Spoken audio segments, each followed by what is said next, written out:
Friends, आज हम बात कर रहे हैं फ्यूचर ग्रुप और उनके शेयरों की। दोस्तों, फ्यूचर ग्रुप के लिए लगातार मुसीबत बढ़ती ही जा रही है। रोज़ एक के बाद एक नई मुसीबत आ रही है। जल्द से जल्द डील फाइनल ना होने के कारण फ्यूचर ग्रुप की कंपनियां अपना पुराना पेमेंट चुकाने में लगातार डिफ़ॉल्ट हो रही है। किशोर बियाणी फिलहाल ज़बरदस्त रूप से पैसों की तंगी से जूझ रहे हैं और इस आशा में है कि जल्द से जल्द रिलायंस के साथ उनकी डील फाइनल हो जाए और उनको पैसे मिले तो वो उन पैसों से अपना पूरा कर्जा चुका के फिर से नई शुरुआत करे। लेकिन अब अमेजॉन ई कॉमर्स ने फ्यूचर ग्रुप के लिए लीगल नोटिस भेजकर बड़ी मुसीबत पैदा कर दी है। अमेजॉन ने उन्हें इंटरनेशनल ऑर्बिट्रेशन सेंटर सिंगापुर में नोटिस देकर बुलाया है। अब यह मामला कहां तक जाएगा, फ्यूचर ग्रुप के शेयरों का क्या होगा और जो इन्वेस्टर इन कंपनियों में शेयरों में पैसे लगाकर फंस गए हैं उनका क्या होगा और कब तक ये डील फाइनल हो सकती है, इन सारे सवालों के जवाब आज हम जानने की कोशिश करेंगे। लेकिन उससे पहले अगर आप पहली बार मेरे चैनल पर आए तो चैनल को सब्सक्राइब कर दीजिए, एक बेल आइकॉन दबा दीजिए ताकि जब भी नया वीडियो बनाऊँ पहला नोटिफिकेशन आपको मिले। वीडियो पसंद आए तो लाइक शेयर जरूर कीजिए। चलो दोस्तों, वीडियो स्टार्ट करते हैं। मैं हूँ आपका दोस्त SB दवे और मेरे चैनल ऑनलाइन कमाई में आपका बहुत बहुत स्वागत है। फ्रेंड्स, सबसे पहले हम फ्यूचर ग्रुप के शेयरों की ताज़ा जानकारी ले लेते हैं कि क्या पोजीशन पे चल रहे शेयर। फ्राइडे को फ्यूचर रिटेल का शेयर करीब 78.15 पर करीब 6.35% डाउन पर क्लोज हुआ और यह एक बहुत ही बड़ी चिंता का विषय है कि स्टॉक ने 80 के सपोर्ट को तोड़ दिया है। इसलिए अब शेयर में 65 तक लुढ़कने की संभावना है। दोस्तों, जिसने फ्यूचर रिटेल में इन्वेस्टमेंट किया हुआ है वो फिलहाल शांति से बैठ जाए और एवरेज करने की बिल्कुल कोशिश ना करे। फिलहाल सेंटीमेंट पूरी तरह से बिगड़ गए हैं और डील कब तक फाइनल हो पाएगी अभी कुछ भी क्लियर नहीं हो पा रहा है। अब बात कर लेते हैं फ्यूचर लाइफ स्टाइल की। फ्राइडे को शेयर 82.50 पर करीब 2.60% डाउन पर क्लोज हुआ। स्टॉक में गिरावट दिख रही है परंतु अभी शेयर पूरी तरह से कमज़ोर नहीं हुआ है।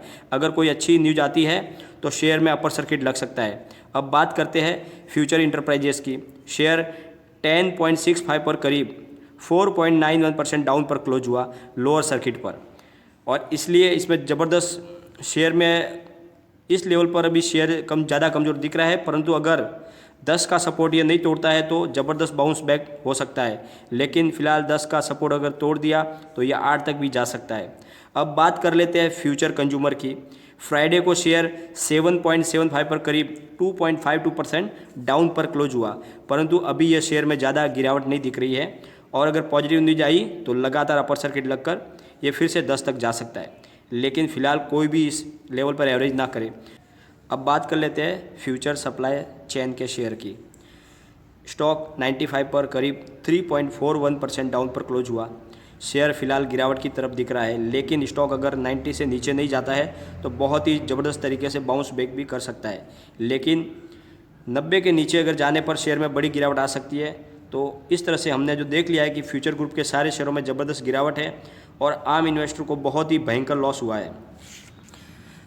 फ्रेंड्स, अब ज़रा पूरे मामले को समझने की कोशिश करते हैं। अगस्त 2019 में अमेजन ई कॉमर्स ने फ्यूचर कूपन, जो कि फ्यूचर ग्रुप की एक नॉन लिस्टेड कंपनी है, उसमें 1500 करोड़ यानी 1500 करोड़ में 49% की स्टेक ली थी, हिस्सेदारी खरीदी थी और इसके तहत अमेजॉन को फ्यूचर रिटेल में 7.3% की हिस्सेदारी दी गई थी। फ्यूचर रिटेल के तहत 1000 के करीब जो उसके रिटेल स्टोर है उसमें बिग बाज़ार, फूड हॉल, FBB और इजी डे क्लब ब्रांड है नाम से पूरे इंडिया में स्टोर है। और किशोर बियाणी के ग्रुप के ऊपर बैंकों का बहुत सारा कर्जा हो गया था और बैंक SBI की अगुवाई में लगातार पैसों के लिए तगाजा कर रही थी और उनके ऊपर प्रेशर बना रही थी। तो ऐसे में किशोर बियाणी के पास दो ही रास्ते थे, या तो पूरी तरह से दिवालिया घोषित हो जाए या फिर अपना 70% कारोबार बेचकर उस रकम से सारा पुराना कर्जा चुका दे और फिर बाकी के बचे 30% कारोबार को नए सिरे से शुरू करे।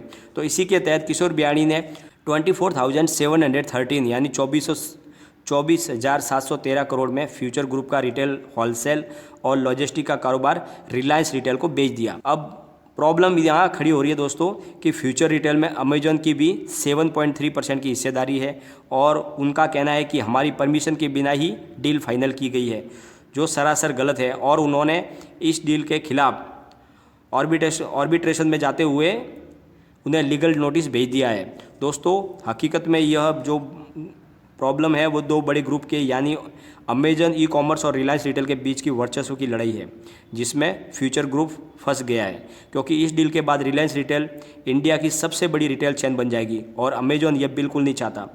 फ्यूचर ग्रुप चाहता था कि यह मामला अमेजन और फ्यूचर ग्रुप के बीच आपस में शांति से सुलझा लिया जाए, परंतु अमेजन ने तो मध्यस्थता के लिए इंटरनेशनल आर्बिट्रेशन सेंटर सिंगापुर में चला गया है और अब इस मैटर की सुनवाई नवंबर से होगी और इसे पूरा होने में कम से कम 9 से 10 महीने लग सकते हैं। दोस्तों, अमेजन का कहना है कि हमारे बीच में जो एग्रीमेंट हुआ है उसके तहत फ्यूचर ग्रुप किसी भी ऐसी कंपनी को हिस्सेदारी नहीं बेच सकती जो बिजनेस में हमारी कंपटीटर हो, और बिजनेस में हमारा कंपटीटर रिलायंस रिटेल के साथ में है, इसलिए ये हमारे बीच के जो एग्रीमेंट हुआ है उसका वायलेशन हो रहा है।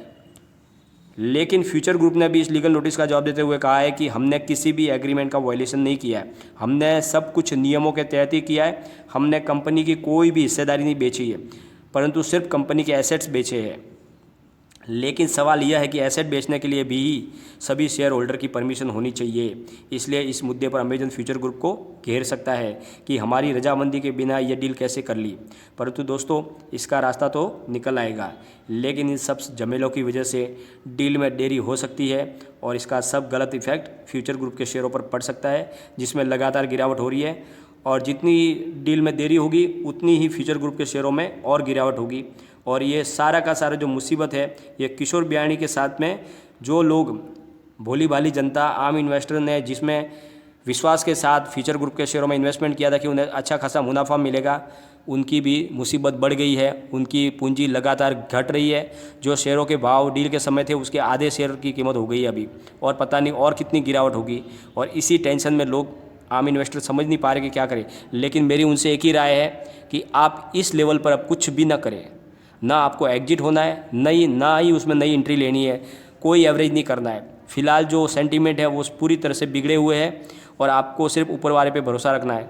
आने वाले वक्त में सब सही हो सकता है, परंतु इस लेवल पर आपको कुछ भी नहीं करना। अगर आप एग्जिट भी करोगे तो बहुत ज़बरदस्त लॉस करके निकलोगे, क्योंकि आने वाले वक्त में फ़ायदा हो जाएगा, आपको समय लगेगा, ज़रूर फ़ायदा होगा, लेकिन एट प्रेजेंट में आप अगर कुछ भी करने जाओगे तो लॉस में बैठोगे। यानी अगर आप एग्जिट हो जाओगे तो आपको लॉस बड़ा हो जाएगा, और आप एवरेज करने की कोशिश करोगे तो आपकी और ज़्यादा इन्वेस्टमेंट उसमें घुस जाएगी और हो सकता है और नीचे चला जाए। इसलिए आपको इस समय कुछ भी नहीं करना है, आपको साइलेंटली बैठना है, जो भी होगा अच्छा होगा। फिलहाल ये मामला थोड़ा सा पेचीदा हो गया है, पर आने वाले वक्त में इसका भी सॉल्यूशन निकल जाएगा। तो दोस्तों, कोई भी इन्वेस्टमेंट करने से पहले अपने एक बार फाइनेंशियल एडवाइजर से एडवाइस ले, उसके बाद में इन्वेस्टमेंट करें, क्योंकि मैंने ये वीडियो आपके एजुकेशनल पर्पज़ के लिए ही बनाया है। वीडियो पसंद आए तो लाइक शेयर जरूर कीजिए और चैनल को सब्सक्राइब कर दीजिए। फ्रेंड्स, हमारे में से बहुत सारे लोग अभी सिर्फ स्टॉक मार्केट के बारे में जानकारी ले रहे हैं या उनके बारे में सीख रहे हैं, और उन्होंने अभी तक डीमेट और ट्रेडिंग अकाउंट नहीं खोला हुआ है। तो अगर आपको डीमेट और ट्रेडिंग अकाउंट खोलना है तो आप मेरी डिस्क्रिप्शन में जो लिंक दी गई है वहाँ पे जाके क्लिक करके सारी जानकारी ले सकते हैं। एलिस ब्लू के बारे में मैंने वहाँ पे जानकारी दी है, आपको बिल्कुल जीरो चार्ज में यानी फ्री ऑफ कॉस्ट में आपको दोस्तों वहाँ पे अकाउंट डीमेट और ट्रेडिंग खुल जाएगा, और आप वहाँ पे अच्छे तरीके से अपना ट्रेडिंग कामकाज कर सकते हैं। और उसकी जो भी जानकारी है वहाँ पे जाके आप लिंक पे जाके एक बार चेक कर ले, उसके बाद में आप अपना अकाउंट खोलें। थैंक यू दोस्तों।